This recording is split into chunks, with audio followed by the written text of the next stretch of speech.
确诊的病例数64972例。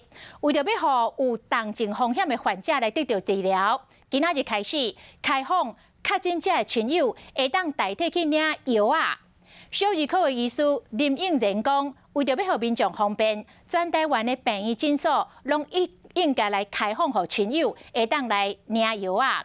另外，这个快筛阳性就是确诊的政策，今仔日实施的第2天，也是有不少的医师也是来表示讲，事先看一个病人爱20分钟到半点钟，因有门诊的病人爱顾爱看，真正是无用取差，负担真重。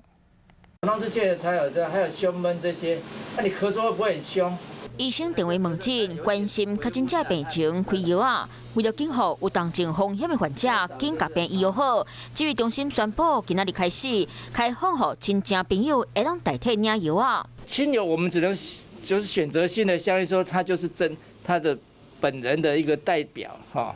他也了解到这个病人的病情。今天我假设对这个亲友有疑虑，我会打电话给那个病人。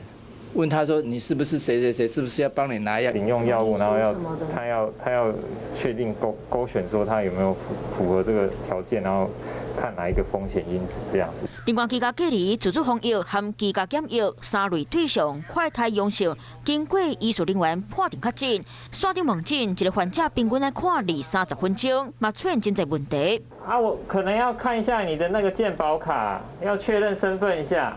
你有那个健保卡吗？如果我电脑查不到，我就不看了，我就没办法确认他的身份，我就不会继续进行下去了。台北市长郭文天嘛认为，确诊者看诊线应该当随领药啊，特别是抗病毒药啊。不过，有医师无安尼认为。居家隔离、居家检疫的自主防疫的，他如果快筛阳性，当然他也符合确诊就可以解啊。药物非常贵，药物也有副作用。不是随便用药的，一定要符合高风险群才可以解。疫情变化真紧，防疫措施嘛随时咧做调整，希望当予确诊者上好的医疗照护。华视新闻看起来，赶快订阅我们的华视新闻 YouTube 频道，欢迎按赞、订阅、开启小铃铛，最新最及时的资讯要提供给你。